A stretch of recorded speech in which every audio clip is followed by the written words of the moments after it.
Hello friends, ನಿನ್ನೆಯಿಂದ ಒಂದೇ ಸುದ್ದಿ ಎಲ್ಲ ಕಡೆ ವೈರಲ್ ಆಗ್ತಾ ಇದೆ. ನೀವೆಲ್ಲರೂ ನೋಡ್ತಾನೆ ಇದ್ದೀರಾ.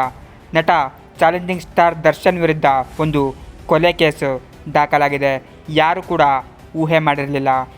6 ದಿನ ದರ್ಶನ್ ಅವರನ್ನು ಪೊಲೀಸ್ ಕಸ್ಟಡಿಗೆ ಒಪ್ಪಿಸಲಾಗಿದೆ. ಹಾಗೂ ಎಲ್ಲ ಜನರು ಮುಂದೆ ಏನಾಗುತ್ತೆ ಅಂತ ಕಾಯ್ತಾ ಇದ್ದಾರೆ. ಅದರಲ್ಲೂ ಡಿ ಬಾಸ್ ಅಭಿಮಾನಿಗಳು ಈ ಸುದ್ದಿಯನ್ನು ಕೇಳಿ ಒಂದು ಕ್ಷಣ ಶಾಕ್ ಆಗಿ ಹೋಗಿದ್ದಾರೆ. ನಮ್ಮ ಬಾಸ್ ಈ ರೀತಿ ಮಾಡೋಕ್ಕೆ ಚಾನ್ಸೇ ಇಲ್ಲ ಎಂಬ ಮಾತನ್ನು ಕೂಡ ಕೆಲವರು ಡಿ ಬಾಸ್ ಅಭಿಮಾನಿಗಳು ಹೇಳುತ್ತಿದ್ದಾರೆ. ಈ ಪ್ರಕರಣದ ಬಗ್ಗೆ ಯಾವುದೇ ಒಬ್ಬ ಸ್ಯಾಂಡಲ್ವುಡ್ ಸ್ಟಾರ್ ನಟ ಪ್ರತಿಕ್ರಿಯಿಸಿಲ್ಲ. ಇದರ ಬಗ್ಗೆ ಡಿ ಕೆ ಶಿ ಅವರು ಮಾತನಾಡಿದ್ದಾರೆ. ಇದರ ಬಗ್ಗೆ ಮಾತನಾಡಿದ ಡಿ ಕೆ ಶಿ ಅವರು ಕಾನೂನು ಎಲ್ಲರಿಗೂ ಒಂದೇ ಎಂಬ ಮಾತನ್ನು ಹೇಳಿದರು. ಹಾಗೂ ಈ ಪ್ರಕರಣದ ಬಗ್ಗೆ ನನಗೆ ಇನ್ನೂ ಗೊತ್ತಿಲ್ಲ, ಇದರ ಬಗ್ಗೆ ತಿಳ್ಕೊತೀನಿ ಎಂಬ ಮಾತನ್ನು ಕೂಡ ಡಿ ಕೆ ಶಿ ಅವರು ಹೇಳಿದ್ದಾರೆ.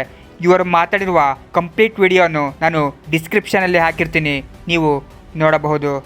ಈ ಕೇಸ್ ದಿನದಿಂದ ದಿನಕ್ಕೆ ಹಲವಾರು ಟ್ವಿಸ್ಟ್ಗಳನ್ನು ಪಡೆದುಕೊಳ್ಳುತ್ತಿದೆ. ಹಾಗೂ ದರ್ಶನ್ ಅಭಿಮಾನಿಗಳು ಕನ್ಫ್ಯೂಸ್ ಆಗಿ ಹೋಗಿದ್ದಾರೆ. ಇದರ ಬಗ್ಗೆ ನಿಮ್ಮ ಒಪಿನಿಯನ್ ಏನು ಕಾಮೆಂಟ್ ಬಾಕ್ಸಲ್ಲಿ ತಿಳಿಸಿ. ಹಾಗೂ ಇದೇ ರೀತಿಯ ಹೊಸ ಅಪ್ಡೇಟ್ಸ್ಗಳಿಗಾಗಿ ನನ್ನ ಚಾನಲನ್ನು ಸಬ್ಸ್ಕ್ರೈಬ್ ಮಾಡೋದನ್ನು ಮಾತ್ರ ಮರಿಬೇಡಿ. Thank you.